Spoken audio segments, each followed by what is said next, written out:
April 1945, Bavaria.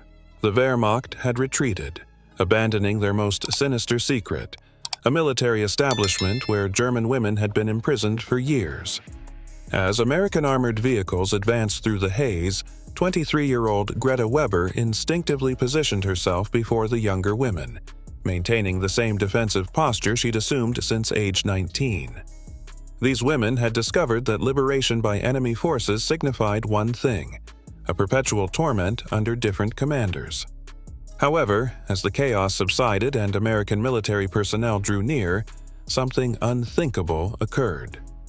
Rather than seizing and distributing them, the soldiers offered them coverings, pristine coverings that carried the scent of detergent, not perspiration and dread. When Sergeant Morrison displayed regulations in German on their quarters wall, stating no captive will be violated or injured, they remained convinced it was heartless deception. Yet, day following day, nobody touched them without consent. Nobody invaded their space uninvited. These weren't the beasts they'd been conditioned to anticipate. These were individuals who somehow still perceived them as human beings deserving protection. Yet, how does one relearn faith when trust itself seems like treachery? If you desire to discover more extraordinary forgotten accounts from history, press that subscribe icon and inform me in the comments what nation you're viewing from. It's remarkable to witness how distant these overlooked narratives can travel. The roar arrived initially, a profound rumbling that appeared to emerge from the ground itself, intensifying until the planks beneath their feet started to tremble. Greta Weber flattened her spine against the timber wall of the quarters and instinctively shifted sideways, placing herself between the advancing noise and the two younger women crouched on the slim bunks behind her. At 23, she had discovered that safeguarding meant transforming yourself into the initial objective, the most conspicuous barrier. "American armored vehicles," whispered Liesel, her 19-year-old voice scarcely detectable above the mechanical thunder growing nearer. Her fingers twisted the delicate material of her garment, an anxious tendency that had created permanent folds into the gray fabric over the previous 3 years. Ingrid Schneider remained stiffly erect on her bunk, her 28-year-old physique maintaining the immaculate bearing of the educator she had previously been. "They're advancing through the primary thoroughfare," she stated with analytical exactness, though her knuckles turned pale where she clutched the rim of her covering. The Wehrmacht withdrew before sunrise, abandoned everything behind. Everything, including them. The quarters fell quiet except for their rapid respiration and the intensifying thunder beyond. Through the solitary grimy pane, Greta could observe dust formations ascending in the remoteness, illuminated by the dim April sunlight. She had occupied this chamber for 4 years since the military personnel had arrived at her settlement when she was 19 and informed her household she was required for critical war labor. The deception had been so pristine, so bureaucratic. Her mother had even prepared her a modest satchel with her finest garment and her grandmother's devotional text. The devotional text was long vanished now, exchanged for an additional portion of bread during the dreadful winter of 1943. However, Greta still retained every phrase of the devotions her grandmother had instructed her, even if she could no longer compel herself to recite them. The mechanical rumbling intensified deafeningly, then abruptly ceased. In the quietness that ensued, Greta could detect male voices shouting in English, piercing, commanding instructions she couldn't comprehend but identified as the dialect of conquest. She had listened to German commanders issue comparable directives when they reached new assignments, that intonation of individuals seizing command of territory. "Remain behind me," she whispered, though she recognized it was futile. There existed nowhere to flee, nowhere to conceal. The quarters possessed no rear entrance, no evacuation passage. They had discovered not to seek such elements anyway. Heavy footwear crunched across stone outside, intensifying nearer, multiple pairs of them, advancing with military exactness. Greta sensed her physique automatically adopt the stance that had preserved her alive for 4 years, shoulders backward, vision lowered, palms clasped loosely at her flanks, accessible but not enthusiastic, acquiescent but not shattered. It was a delicate equilibrium that had required months to perfect. Liesel produced a diminutive whimpering noise and compressed herself against the distant wall. She had been 16 when they transported her from the Hamburg institution, informed she was being dispatched to labor in a manufacturing facility. The youngest of them, she had never entirely discovered how to conceal her terror the manner the others had. Her alarm was excessively genuine, excessively apparent. "Respire," Ingrid murmured, her educator's reflexes still intact despite everything. Simply respire. The footwear halted directly beyond their entrance. A masculine voice communicated in English, then another responded. Greta captured the term secure and comprehended sufficiently to recognize they were examining the structure, the contents, the inventory. She had become proficient in the dialect of being enumerated and classified. The entrance mechanism rotated with a gradual squeak of corroded metal. Greta straightened her vertebrae and elevated her jaw slightly. Not rebellious, but present, apparent. She had discovered that it was superior to be observed immediately than to be detected concealing. Individuals who discovered you concealing presumed you possessed something to be humiliated of, something to discipline. Illumination flooded the dim quarters as the entrance swung open, outlining an elevated figure in an American uniform. Behind him she could observe more military personnel, younger individuals with clean-shaven countenances and pressed khaki that carried the scent of detergent and starch rather than perspiration and tobacco. The commander in the entrance paused, absorbing the scene before him. His vision moved from Greta to Liesel to Ingrid, and she witnessed something flicker across his features that she hadn't witnessed in a masculine countenance for 4 years. Something that resembled almost like astonishment, then acknowledgement, then something else entirely. Something that might have been sympathy if she had ventured to anticipate such a thing. He communicated quietly to the military personnel behind him, then withdrew without invading their territory. "We're not going to injure you," he stated in deliberate, accented German. "You're protected now." The phrases suspended in the atmosphere like vapor, impossible to accept, yet impossible to disregard. Greta sensed something transform in her torso, a tiny fracture in the barrier she had constructed around her anticipations. She had discovered not to rely on commitments from individuals in uniforms. However, this individual hadn't even traversed their boundary. The transport platform was covered with pristine canvas that didn't carry the scent of petroleum or unwashed physiques. Greta remained compressed between Liesel and Ingrid, their shoulders contacting, a configuration they had sustained through countless transports over the years. However, this occasion, nobody had segregated them. Nobody had indicated at Liesel and dragged her to a different conveyance or propelled Ingrid toward the commander's transport. They were unified. And that modest mercy seemed so unprecedented that Greta almost couldn't process it. The American military personnel operating the transport had assisted them ascend without contacting them unnecessarily. He had simply extended his palm upward, awaiting for them to determine whether to accept the assistance. When Liesel had recoiled away from the offered help, he had quietly positioned a timber container beside the platform for her to utilize as a step instead.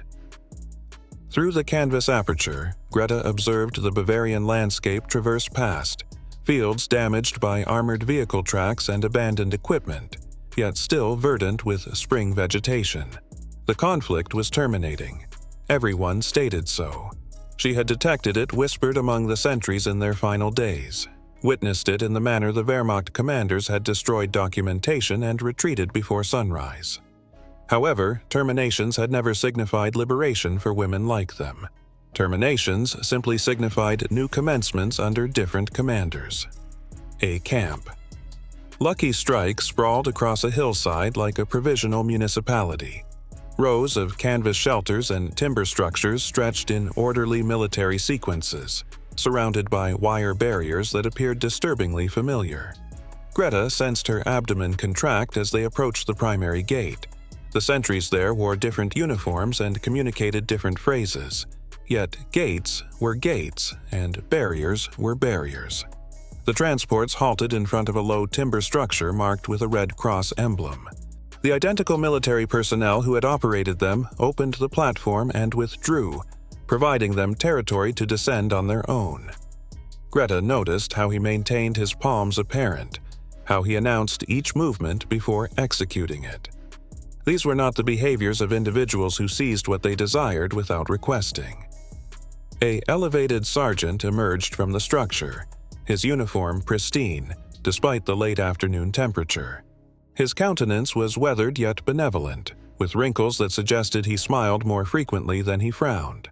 He communicated to the operator in English, then approached them with deliberate, measured paces.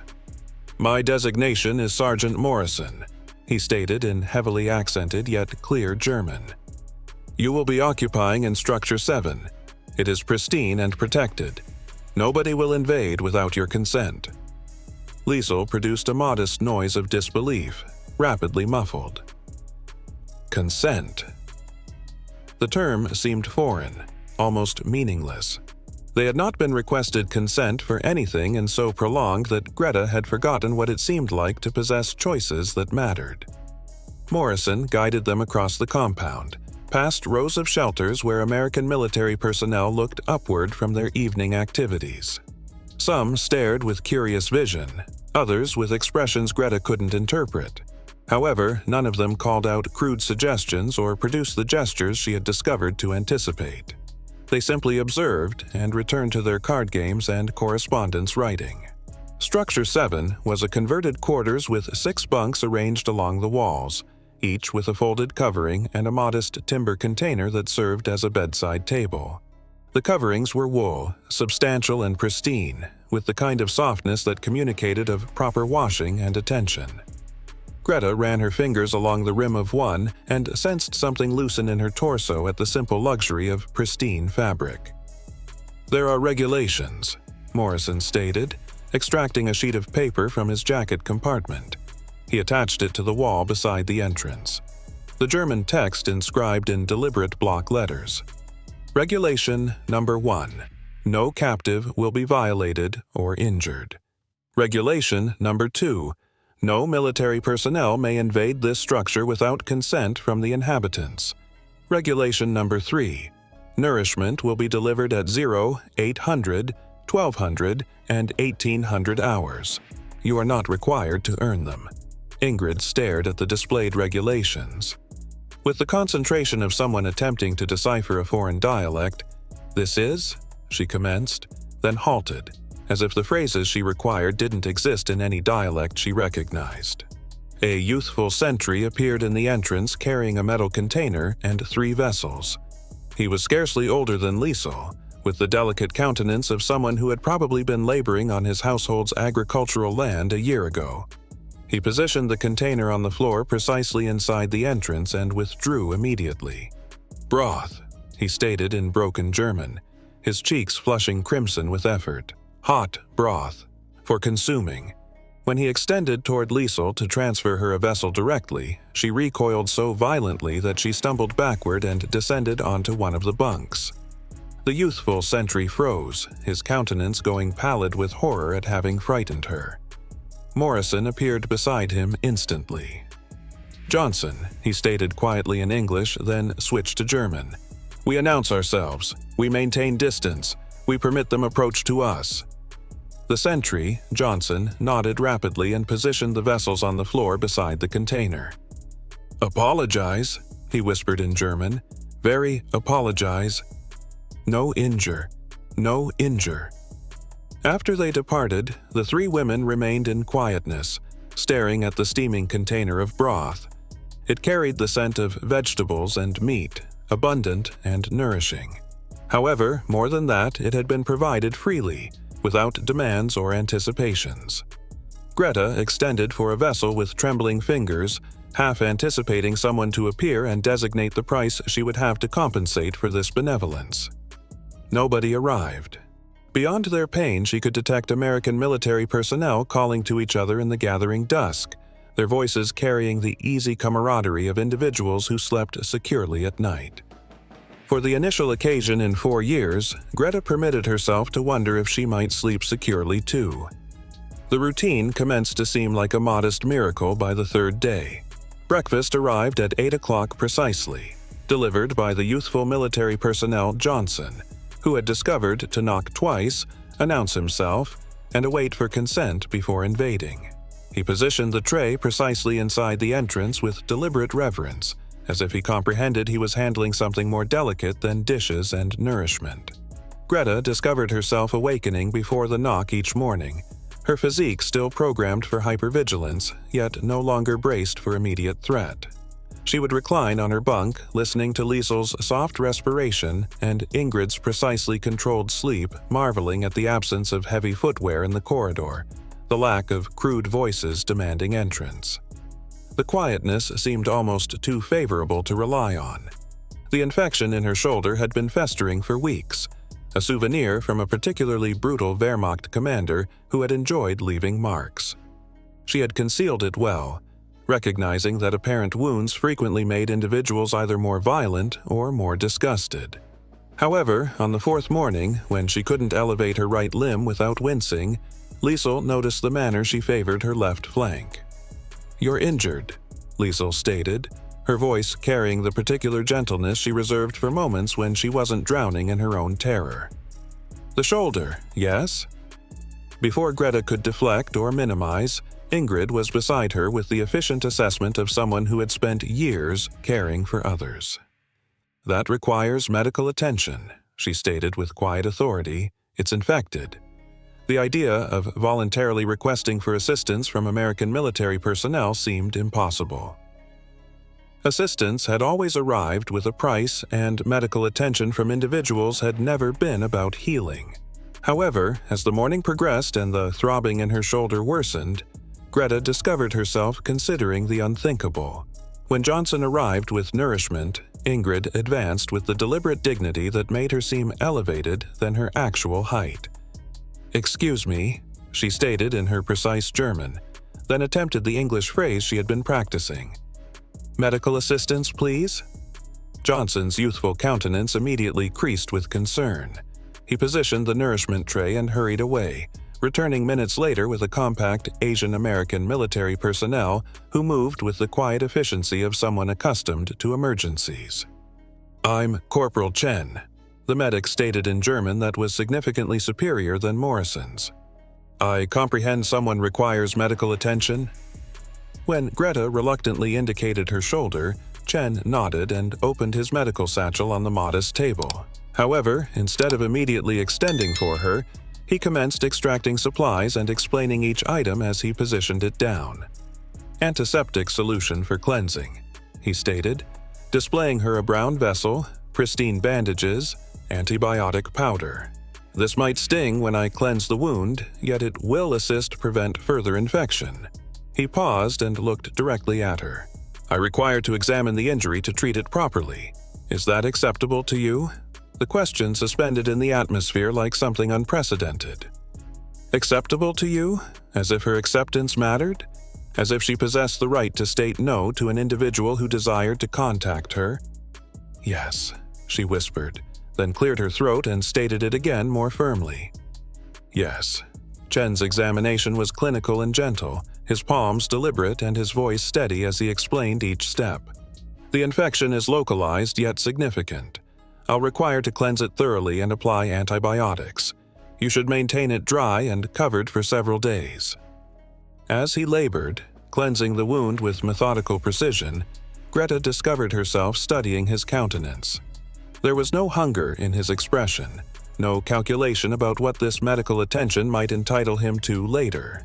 He simply tended to her injury with the identical focused attention she imagined he would provide to any wounded military personnel. There, he stated finally, securing the pristine bandage with medical adhesive, changed the dressing daily. "If you witness red streaks extending from the wound, or if fever develops, have someone locate me immediately."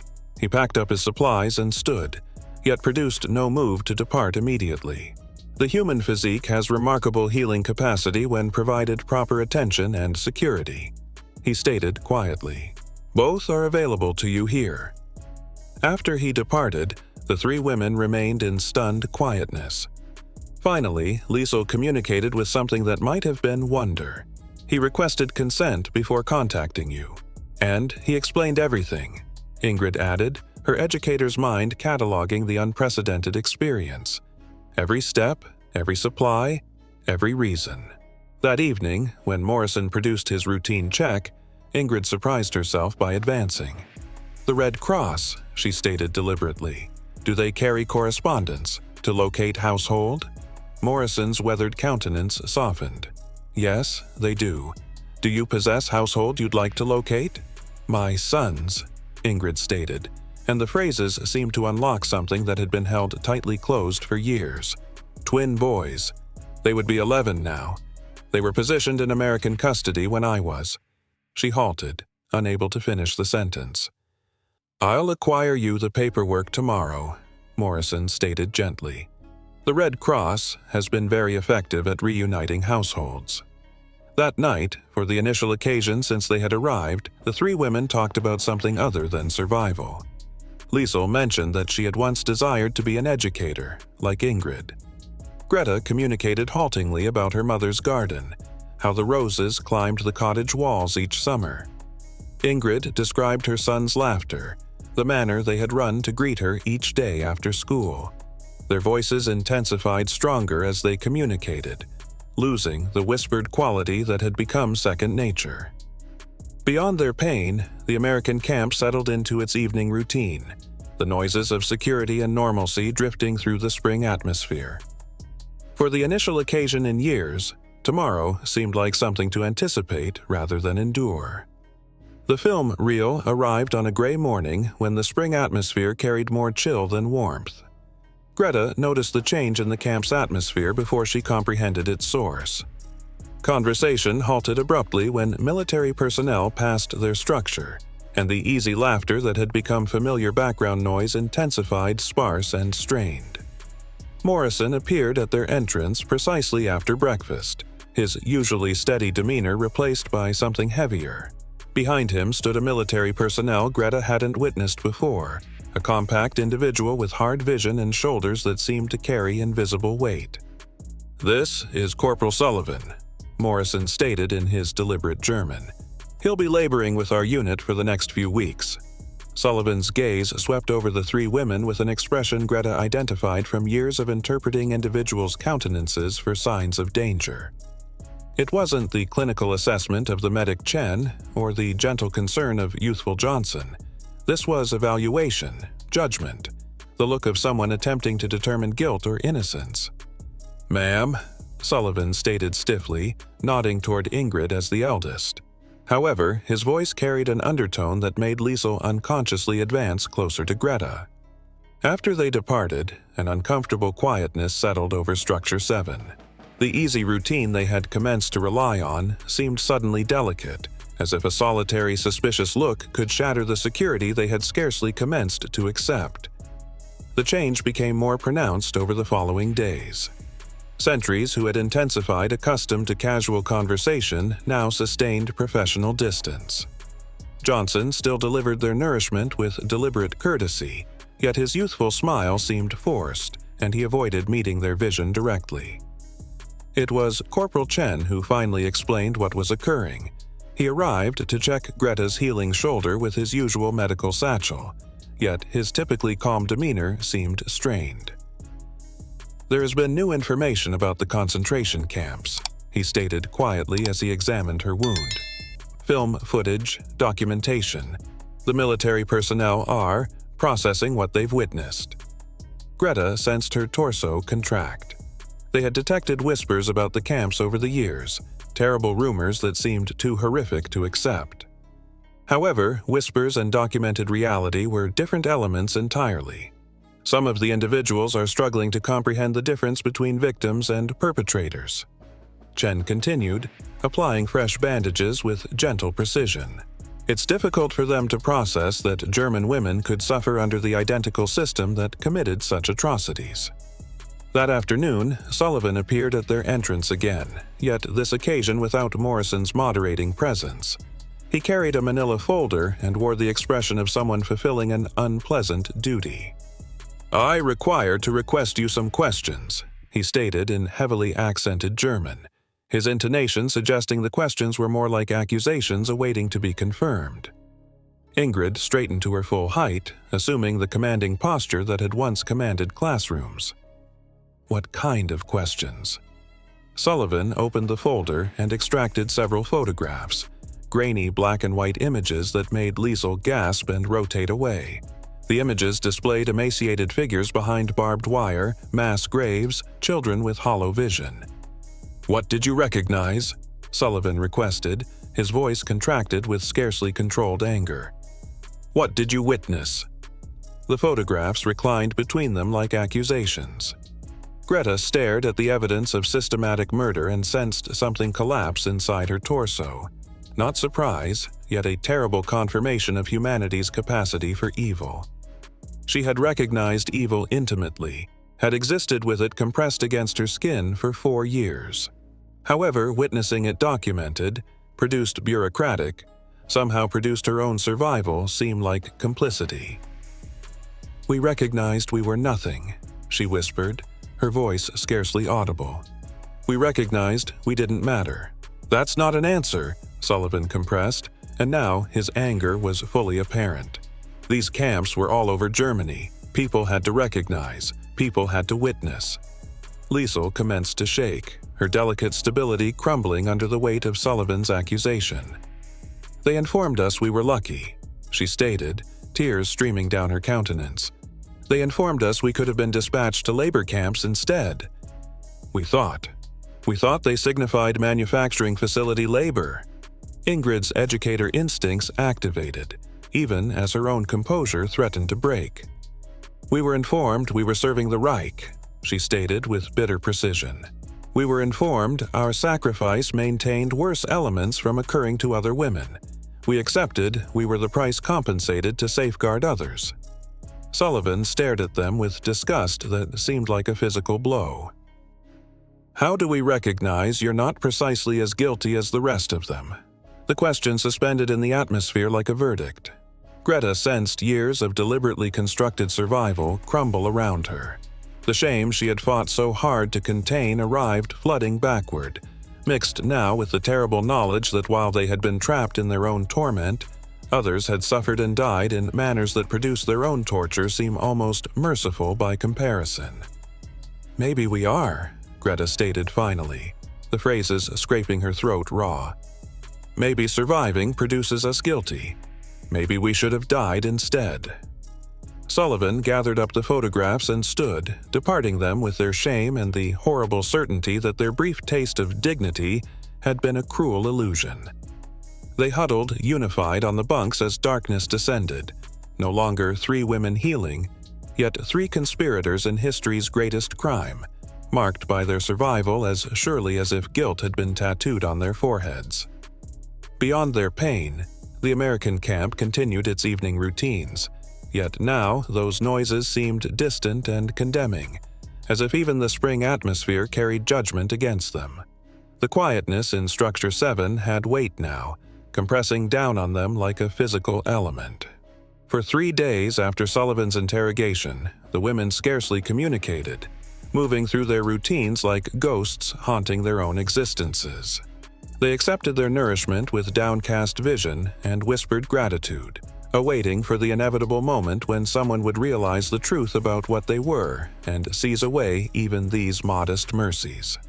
Greta discovered herself cataloging every benevolence she had received since arriving at Camp Lucky Strike, preparing to surrender each one as compensation for the crime of surviving when others had not. The pristine coverings, the gentle medical attention, the simple dignity of being requested for consent, all of it seemed stolen now, luxuries she possessed no right to claim. Liesel had retreated into the manic quietness that had once been her primary defense mechanism, oscillating slightly on her bunk and staring at the wall with unseeing vision. Ingrid remained rigid and watchful, her educator's mind laboring frantically to locate some logical framework that could produce sense of guilt and innocence in a world where both had become meaningless concepts.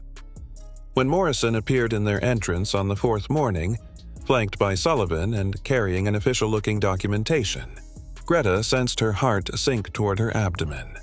This was the moment she had been anticipating, the reckoning, the bureaucratic judgment that would strip away their provisional sanctuary and confirm what Sullivan's photographs had already proven: that German women who had survived the conflict were inherently suspect, complicit by virtue of respiring. However, instead of interpreting charges or demanding confessions, Morrison advanced with the identical deliberate gentleness he had displayed since their initial day. Sullivan stood behind him, his countenance a mask of conflicted emotions that seemed to conflict with each other in real occasion. "What occurred in those camps?" Morrison stated quietly, his weathered palm steady on the documentation. "That's not on you. What occurred to you? That's not on you either."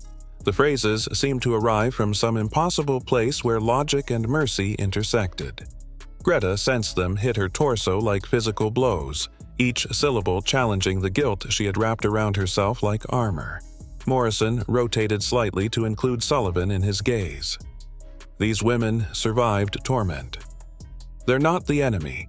They're the evidence of what we've been fighting against." Sullivan's countenance crumpled slightly, as if some internal dam had finally provided manner. He looked at Greta with vision that seemed to witness her clearly for the initial occasion, not as a representative of German guilt, yet as a youthful woman whose childhood had been stolen and whose innocence had been weaponized against her. "How old were you?" he requested in halting German, his voice stripped of the accusation that had defined their previous interactions.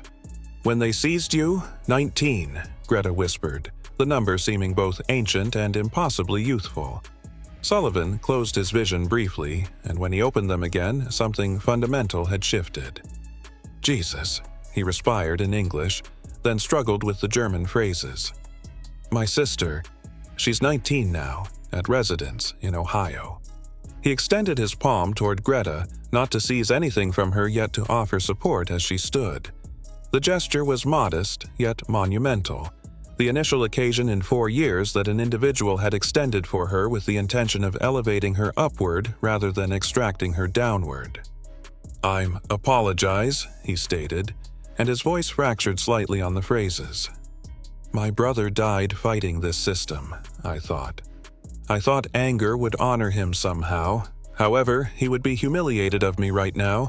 He would desire me to assist you, not injure you more." Morrison opened the documentation in his palms, not charges or condemnation, yet Red Cross paperwork and repatriation forms.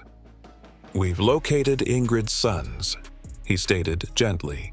"They're protected in American custody in Munich, healthy and requesting about their mother every day." Ingrid's deliberate composure finally shattered. She wept not from pain or shame, yet from the foreign sensation of anticipation fulfilled, of maternal affection rewarded rather than disciplined. Liesel extended for her with shaking palms, and for the initial occasion in days her youthful countenance displayed something other than terror. "You'll all be transferred to the repatriation center next week," Morrison continued. "However, I desire you to comprehend something before you depart." He looked at each of them in rotation, his expression carrying the weight of absolute conviction. "Inform people what you witnessed here. Inform them some of us retained you were human when the world forgot." Greta sensed something transform inside her torso, not the fracturing of breaking, yet the settling of pieces locating their proper places. She had been 19 when they stole her existence, yet she was 23 now, and 23 was old sufficiently to choose what to accomplish with whatever existence remained. "Inform your households," she stated, her voice intensifying stronger with each phrase, "that 3 German women will spend the rest of their existences proving that mercy is stronger than cruelty." Beyond their pain, the spring afternoon carried the noises of individuals preparing for peace rather than conflict. And, for the initial occasion since liberation, the future seemed like something worth walking toward rather than simply enduring. Thank you sincerely for following this powerful story to its conclusion. If this journey through one of history's most profound moments of humanity moved you, I warmly invite you to subscribe to the channel so you won't miss other compelling narratives like this one. Leave a like if this story resonated with you and share this video with friends and family who appreciate untold historical accounts. Every gesture of support helps us continue bringing these important stories to light. See you in the next episode.